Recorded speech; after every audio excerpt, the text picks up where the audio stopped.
sanfoneiro.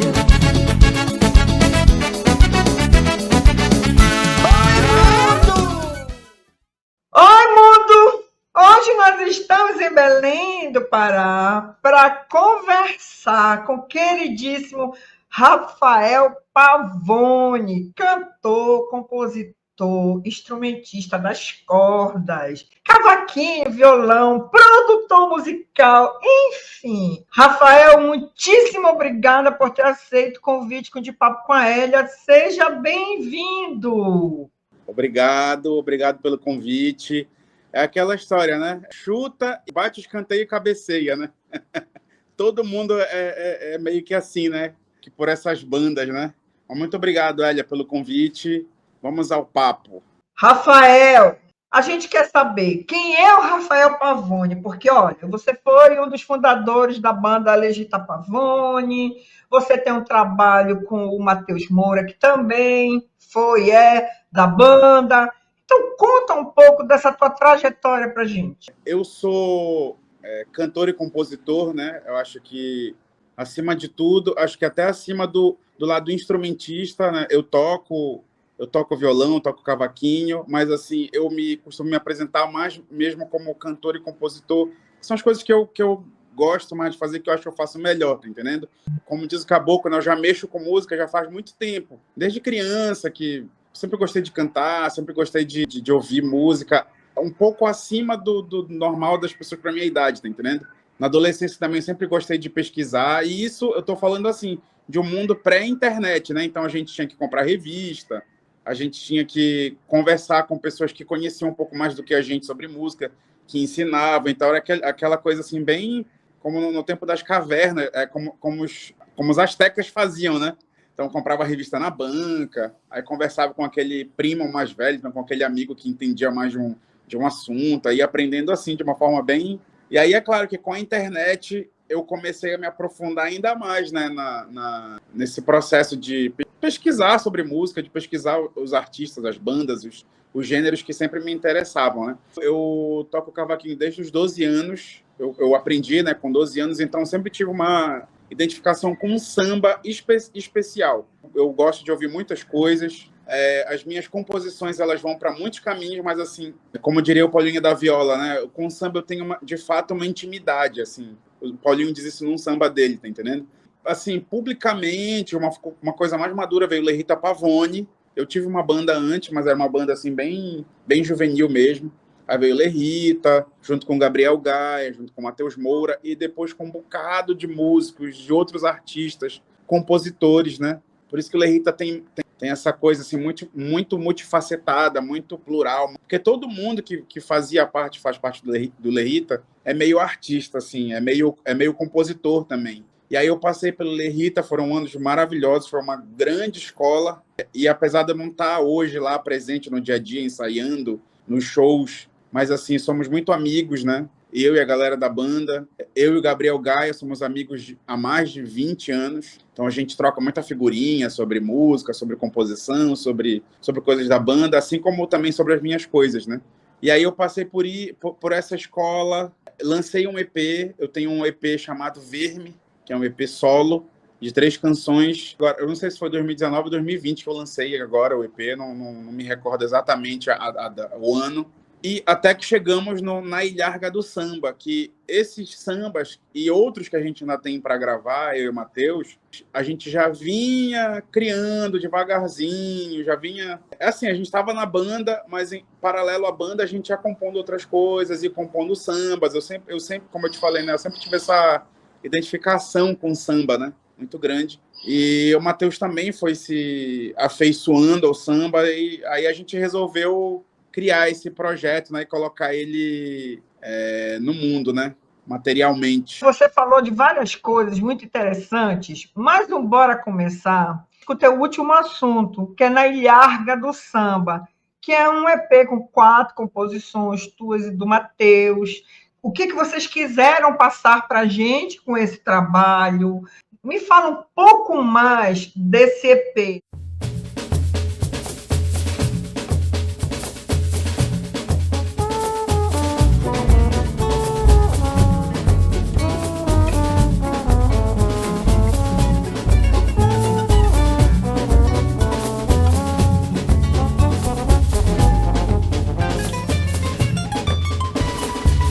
Meu coração é uma maloca,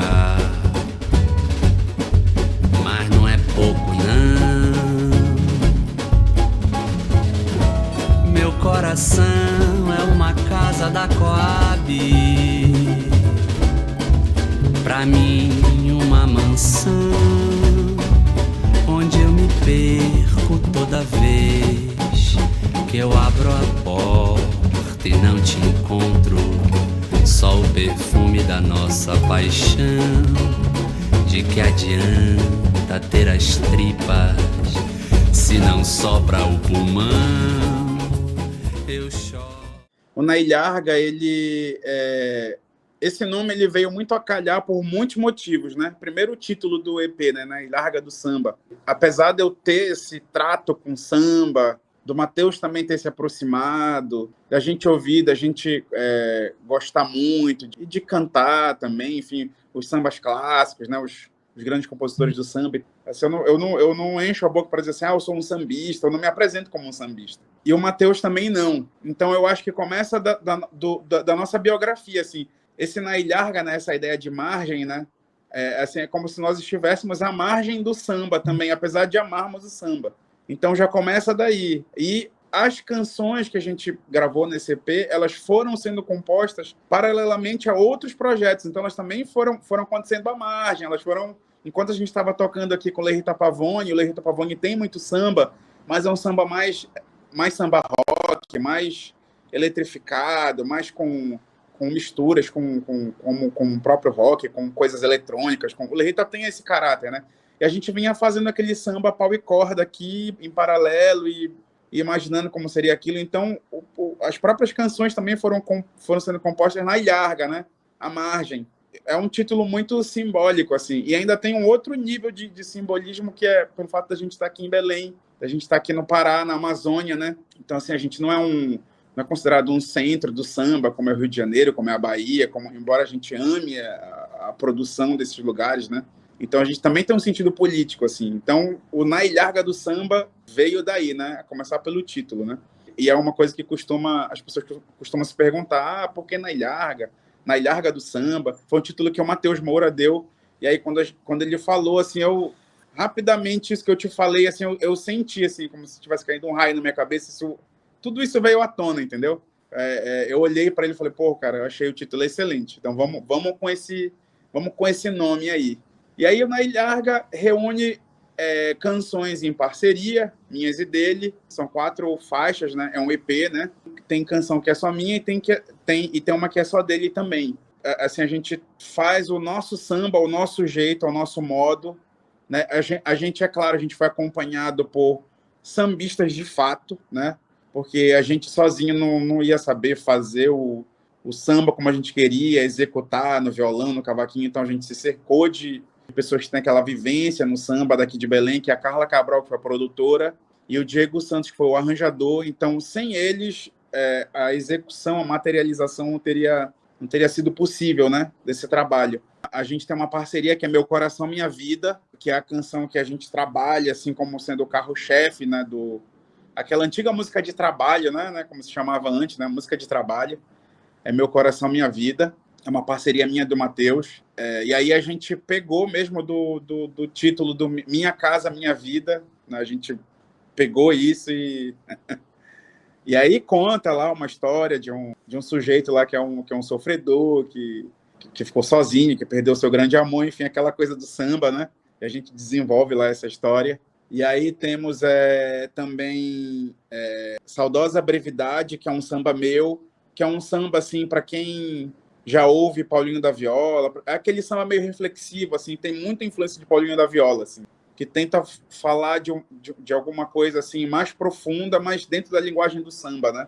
Aí temos uma outra faixa chamada Cinzas de Belém, que é do Matheus Moura. É um sujeito, um transeunte, numa quarta-feira de cinzas por Belém, falando sobre a cidade, falando sobre o fim do carnaval, falando sobre sua solidão, né? Essa imagem assim que a canção evoca. E temos a quarta e última faixa, O Coração Tem Que Valer a Pena, que é do Matheus Moura. É uma composição maravilhosa que fala sobre o próprio samba, sua negritude, sua ancestralidade, né? O Matheus faz ele conecta os sambistas de hoje com os do passado e com a ancestralidade lá do povo negro desde o Egito Antigo até hoje, né?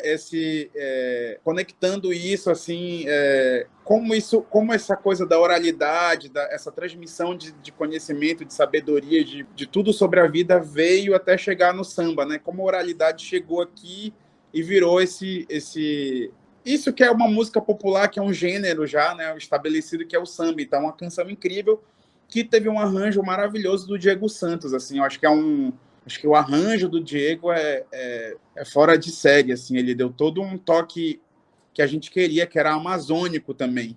Assim, ele conseguiu cobrir a música de um certo mistério. No arranjo isso fica muito muito claro quando a gente ouve, né? Então, o Diego, assim, elevou. A canção já era a composição, né, bruta já era maravilhosa, mas o Diego, acho que ele levou para outro patamar, como dizem, né? Além do Diego e da Carla, quem mais faz parte da equipe do EP Na Ilharga do Samba? O núcleo, né, principal de produção, eu e Matheus, como pessoas que conceberam o projeto, né, compositores, e também ali auxiliando a produção, auxiliando a direção musical. Então a gente tem essa pegada de ficar ali atuante e sempre trocando com a produção, com arranjo. Então tivemos a Carla Cabral como produtora, né, como eu falei anteriormente, cavaquinista, o Diego, o violão e arranjos e violão 7 cordas, né? Violão 6 cordas também, 7 cordas, em toda a parte de violão. Nós tivemos vários outros músicos que participaram diretamente. Nós tivemos a Lorena Monteiro. Ela foi fundamental, assim, aos 45 do segundo tempo, para auxiliar a gente na gravação das vozes. Ela foi, assim, digamos que uma coach, né, vocal, né, para a gente. Assim, ela orientou o nosso trabalho de interpretação, de tudo. Ela gravou vários back vocals. Nós tivemos também a participação do Diego Xavier, que é um grande músico aqui de Belém, no cavaquinho, no bandolim. Por exemplo, Minha Casa, Minha Vida tem um solo de bandolim na entrada, ele que grava o bandolim. Temos também uma participação em O Coração Tem Que Valer a Pena, da Maiara Almeida. Maiara é uma compositora daqui de Belém e ela é citada na letra, né? Tem uma voz feminina, assim, de destaque, um solo feminino, né, dentro da canção, e é ela quem canta essa parte, né, direcionada a ela. E Elia, foi assim, desculpa eu estar esquecendo o nome de outras pessoas, mas assim, outros músicos percussionistas, trombone, assim, foi muita gente, tá entendendo? Rafael, além desse pessoal que acompanha vocês, os músicos, os produtores e tal, qual foi o estúdio que vocês trabalharam? O estúdio é uma parte importante. Obrigado pela pergunta. Eu acabei me esquecendo, né, de me referir. Foi o Estúdio Z do Thiago Albuquerque. Mais do que um técnico de áudio, um produtor musical também. Ele também é músico. Ele é um grande parceiro, assim, um parceiro estratégico, um amigo, porque ele tem toda aquela paciência do mundo para gravar quantas vezes forem necessárias. Ele é incrível, Thiago. Quem quiser gravar com ele, procure pelo Estúdio Z, Thiago Albuquerque, que ele é, acima de tudo, um caboclo muito gente fina. Foi no Estúdio Z. Tá? Rafael, me conta, quem é responsável pela capa, que está uma capa muito bonita? Esse trabalho de design gráfico, né, de concepção, tudo foi feito pela Débora Flor, tanto capa contra capa, fontes, né, que a gente utiliza, né? Mas é claro que a gente deu também o nosso pitaco, eu, Matheus Moura. Tem um estandarte ali que a gente aparece, né, escrito Na Ilharga do Samba. Foi um estandarte que a gente encomendou para um mestre aqui da cultura popular daqui de Belém, que ele é compositor também, ele também tem boi, ele é envolvido em muitos projetos aqui, e também é artesão, que é o Coité. E aí ele que fez, a gente levou para ele que fez, né, o estandarte, né? Tem o coração também na capa, né? Porque tem essa presença do coração em todas as músicas, né? A gente levanta muitos temas relacionados a isso, né? A amor, a paixão, a solidão, vários sentimentos, assim, que... Então, também a gente levou o coração, como o coração tem que valer a pena, né? Já diz uma das faixas, né? Então a gente levou um coração também para o centro da cena ali. Foi uma criação feita pela Débora, né? Como eu falei, né? Mas a gente ali também auxiliando, levando algumas coisas, alguns elementos, fazendo o figurino, enfim, aquela coisa que a gente já conversou, né? De fazer de tudo um pouco, né? E eu esqueci de te falar, Elia, mas esse EP ele só foi possível, né? Estou falando de financiamento mesmo, graças à Lei Paulo Gustavo. Então, ele foi contemplado com essa lei. E aí, a partir desse financiamento público, a gente veio a fazer ele, né? Male, mas deu para arcar com os custos aí da produção toda, né? Na verdade, né, Rafael, a gente só consegue fazer as coisas no nosso trabalho como produção com esses apoios, né? Porque sem isso, não rola. É verdade, Elia, é verdade. Eu te falo isso assim por experiência própria. Eu tô passando um pouco por isso agora. Eu tenho um outro trabalho que eu já iniciei no ano passado e ele está engessado por falta de dinheiro mesmo para produzir como eu estou imaginando, tá entendendo? Que eu poderia fazer uma coisa assim até mais simplória, eu diria. Eu gosto de fazer as coisas assim, não da forma ideal, que isso não existe, né? Mas assim, tem uns requisitos mínimos que eu gosto de cumprir. Então eu estou com um trabalho engessado por conta disso, de financiamento. O Nailharga acabou passando na frente, que a gente sentiu que ele tinha assim, uma vocação assim para edital, né, por falar de samba na Amazônia. Então a gente colocou ele à frente, eu e o Matheus, né, conseguimos essa aprovação, né? Mas o meu próprio solo mesmo, ele tá ali no cantinho, mas uma hora eu consigo através de financiamento ou devagarzinho vai pingando ali um caraminguá ali pro estúdio, a gente vai levando até lançar ele daqui a algum tempinho. De fato, é fundamental, né, para quem acredita que isso é mamar nas tetas do Estado, que sem esse financiamento, eu acho que a maioria dos projetos em todas as áreas, música, teatro, cinema, cinema, então, literatura também, nas artes visuais, no design, né? Acho que muita coisa não aconteceria, muita coisa mesmo. É um cenário complicado, eu acho que no Brasil inteiro. Rafael, tu és um cara que tem muitas inspirações, né? Samba, de onde tu és, né? Na tua ancestralidade, que é aqui na nossa Amazônia. Então, fala um pouco dessa tua inspiração, tanto para compor, quanto produção, quanto instrumentista. Me conta das tuas inspirações. É uma pergunta excelente, assim, porque ela vai me permitir falar um pouquinho sobre isso. E eu espero dar uma resposta excelente também. Eu vou aproveitar para fazer aqui um momento de autorreflexão aqui, né? Eu sempre me pergunto isso, Elia. Eu acho que todo artista, não só artista, mas toda pessoa que trabalha com criatividade, na área da comunicação também, em outras áreas, né? Às vezes ela se pega assim, se perguntando quem são as referências, quem são as inspirações, né? Para mim, como eu te falei anteriormente, eu tenho assim uma intimidade com a música, eu tenho uma coisa assim uma musicalidade que vem de berço, vem assim, na minha família não tem nenhum músico, não tem nenhum compositor, não tem nenhum cantor, não tenho nenhuma referência assim familiar, mas desde criança eu sempre gostei de cantar. Eu pegava assim pegava a colher, transformava em microfone. É uma das primeiras memórias que eu tenho assim então é uma coisa assim que para mim é inexplicável, né? Eu já vim com isso, né? De fábrica, né? O samba é a minha principal escola, mas foi a primeira também, assim.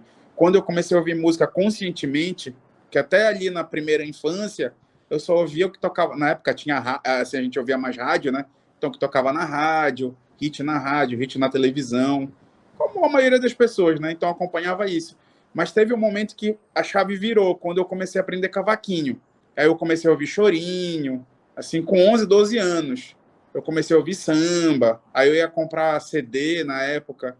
Os lojistas, assim, falavam para meus pais, mas esse CD é para ele? Seu filho ouve samba, eram sambas, tipo, era Paulinho da Viola, era Cartola, era assim, desde moleque, assim, que é uma música mais associada à fase adulta, assim, né? Geralmente adulto que ouve, né? Então, assim, o samba foi essa primeira grande escola, e é a minha grande escola até hoje, né? E aí, durante a adolescência, no convívio com amigos, com pessoas diferentes. Depois, na universidade, eu conheci o Gabriel Gaia, foi um outro clique que eu tive, ele me levou para outros, a nossa amizade me levou para outros lugares. Eu comecei a ouvir assim uma música, uma produção assim mais americana, mais europeia também, de rock, de jazz. E isso foi se encontrando com as minhas pesquisas, né, com o meu processo pessoal, né? Isso foi se fundindo. E aí veio Lerita Pavone. Lerita Pavone foi assim uma abertura assim muito grande para a gente poder brincar, poder experimentar, poder fundir as coisas, né? Eu chamo de pós-eclética. Lerita Pavone, ela é uma banda assim tão, o som é tão assim inclassificável, é tão misturado, é tão que eu chamo de pós-eclético. Então, eu diria assim que eu sou pós-eclético, porque o ecletismo já não dá mais conta. Eu gosto muito de música, então eu ouço muita música de muitos gêneros, e dentro desses gêneros, muitos estilos diferentes, né? E isso se reflete na minha composição também. Com o tempo, eu comecei a desenvolver a composição não mais só como um registro de um pensamento, o meu registro de uma ideia, mas eu comecei a desenvolver a composição como de uma forma mais livre, assim, eu comecei a criar sobre tema, a me propor desafios, eu vou compor uma canção sobre tal tema, a aceitar encomenda, aceitar ideias de amigos, vamos fazer tal música sobre tal coisa, eu comecei a desenvolver isso, porque no início, assim, a composição, ela geralmente está relacionada com o teu estado de alma mesmo, assim, e não que isso seja menor, isso é muito bom, temos grandes canções, assim, né? Então, mas geralmente, assim, a pessoa passa por um desamor, ela começa a compor sobre desamor. Ela está apaixonada, ela começa a compor sobre... Né? Eu adoro isso, acho que são as melhores canções, elas vêm daí, mas eu fui desenvolvendo a composição e a criação artística, né? De uma forma assim, um pouco mais independente do meu eu, se é que isso é possível, né? Tanto é, Elia, que eu tenho um EP, como eu falei, né? O Verme, que veio antes do Na Larga do Samba, é um EP solo, que eu tenho uma música lá chamada Romero Brito. Romero Brito é uma música que surgiu num ensaio. Nossa, a gente estava ensaiando e o Renato Torres estava ensaiando com a gente na época, ele tocou junto com a gente num show. Renato, para quem não conhece, compositor, cantor, poeta, um cara fora de série daqui de Belém, não só de Belém, né, mas ele reside aqui, cara, acho que conhecido aí por Santarém, por Alté, então ele cara rodado, né, na cena estadual. E a gente brincando ali, a gente começou a fazer uma brincadeirinha sobre o Romero Brito e tal, e aí foi um exercício, falando, eu vou fazer uma composição sobre o Romero Brito. E eu comecei a fazer, então hoje eu consigo criar coisas assim, independente do meu estado de alma, eu sou capaz de desenvolver um tema, e aí entra um pouco da minha história mesmo, por eu ter feito universidade e tal, de história. Aí tem essa coisa da pesquisa, então eu trago um pouco isso, né? Isso não faz nem maior nem menor o meu trabalho, mas assim, é uma característica, né? Diferente de compositores, assim, se fores pegar assim vamos pegar um nome bem, um Cartola da vida. Ou então vamos pegar aqui no nosso estado, um Veriquete. São esses mestres populares da cultura popular, né? Então eles trazem uma outra coisa que eu acho incrível, eu fico fascinado com como eles conseguem abordar temas com uma profundidade muito grande, mas, ao mesmo tempo, apresentam de uma forma muito popular, né? Então, inclusive, uma coisa que eu tento, cada vez mais, hoje em dia, eu busco essa simplicidade desses grandes mestres, tá entendendo? Porque, apesar de ter essa formação, assim, acadêmica, eu sempre tento fugir daquela coisa engessada, do academicismo. Eu não gosto de fazer uma coisa, assim, acadêmica. Claro que isso vem como um método, como pesquisa, mas assim, eu sempre ouço esses mestres da cultura popular e tento, não diria que imitar, não é esse, mas assim, eu me inspiro neles para eu tentar apresentar coisas de uma forma bem, bem popular também, dançante, né? Assim, assim a gente, quando é adolescente, a gente quer ser triste, né? Mas a gente vai ficando mais velho. Lá é bonito, legal isso, né? É fofinho, né? Na adolescência a gente é triste, a gente é cool, né? Ser triste. Ser muito alegre na adolescência pega a mala, né? Mas aí hoje eu sempre gosto de trabalhar dançantes, né? Mesmo que seja refletindo sobre uma coisa, tem uma profundidade ali, mas eu acho que é o que me... Sempre quero trazer, assim, também esse elemento percussivo, então, de muita dança, de muita... Ao contrário daquela coisa da adolescência ali, né? Enfim. Bom, Rafael, me conta. Quem ainda não conhece Rafael Pavone, onde a gente encontra você nas redes sociais e nos streams da vida? Para me achar, né? O local hoje, né? Que mais fácil acesso é o Instagram. Tá lá escrito @Rafael Pavone. Lá eu posto sobre o meu trabalho, sobre shows, né? Quando eu vou lançar alguma coisa, lá é o primeiro lugar que aparece. Eu também fiz e vou retomar agora um trabalho de falar um pouco sobre alguns discos que eu gosto e o porquê que eu gosto deles e tal. Uma espécie de dica, né? Do que a pessoa ouvir, assim. Porque, assim, a gente abre o Spotify, abre qualquer streaming hoje e tem milhões de discos para se ouvir, né? Então, o trabalho é um pouco de dar umas dicas do que a pessoa ouvir. E, assim, tentando trazer coisas que estão meio esquecidas. Principalmente de música brasileira, assim, acho que 90%, que é o que eu mais ouço. Tem esse lado também um pouco de pesquisador, né? Assim, também falo um pouco sobre isso. E tem os streams da vida. O Spotify é o principal, mas está no YouTube Premium, tá no Amazon Music, no Deezer. Rafael Pavone. Lá, quem for procurar vai achar o meu EP, o Verme, vai achar o Na Ilharga do Samba. No streaming do Lerita Pavone, no Spotify, tem participações minhas como compositor e também cantando junto a algumas coisas com eles, né? E em breve eu vou lançar também um novo trabalho, um novo EP ou um álbum, ainda não decidi, que vai ser o Ex-Artista em Atividade, em breve. Rafael, por falar em breve, vai rolar algum show presencial para divulgar na Ilharga do Samba? Ou na Ilharga, a gente vai fazer provavelmente show agora em setembro, ainda não está confirmado o local, a data, o horário, assim, eu não posso te passar o serviço, assim. Eu acho que a gente vai fazer também, aí aqui é só achismo mesmo, a gente vai tocar no Gilson também aqui em Belém, ainda não sei a data, assim, a gente vai fazer pelo menos uns 2, 3 shows na Ilharga. A gente quer transformar o Na Ilharga num álbum completo, assim, a gente tem outros sambas, então a gente está correndo atrás do financiamento dele, através digital, financiamento próprio também. A gente pretende transformar esse EP num álbum completo e ampliar esse conceito, né? Mostrar outras composições nossas. Então, a gente tem esses planos para o Na Ilharga do Samba. Aí, é claro, se a gente conseguindo gravar outra parte dele, transformar ele num álbum, a gente vai fazer outros shows. Aqui em Belém, a gente tem o desejo de levar também ele para outros lugares do estado, fazer essa troca, né, com outras cenas que são muito diferentes. Nosso estado é muito grande, né? Aí no oeste do Pará é uma outra coisa completamente diferente daqui de Belém, assim, em termos de estrutura mesmo. E isso se dá também com outras regiões daqui do nosso estado. Então a gente quer levar sempre adiante, tocar dentro do nosso estado. Sempre foi uma preocupação nossa, assim, minha e do Matheus, e já antiga. A gente quer ser reconhecido, principalmente dentro de Belém, dentro do Pará, dentro da Amazônia, assim, de outros estados. Assim, é um dos grandes objetivos nossos, assim, né, enquanto artistas, a gente quer ser ouvido pelas pessoas daqui. Claro, de outros lugares do mundo, do Brasil, mas principalmente pelas pessoas daqui. Assim, é uma coisa que eu sempre almejo, assim, e o Matheus provavelmente também. Bom mundo, agora que a gente tomou esse cafezinho com o nosso amigo Rafael, o que eu vou dizer para vocês? Vem para cá pro canal, que aqui sempre tem muita novidade, aqui sempre tem artista autoral levando a sua música para o mundo, para a Amazônia, com muita luta, muita determinação e muito talento, como ele, Rafael Pavone. Rafael, muitíssimo obrigada pela tua participação, te desejo sucesso.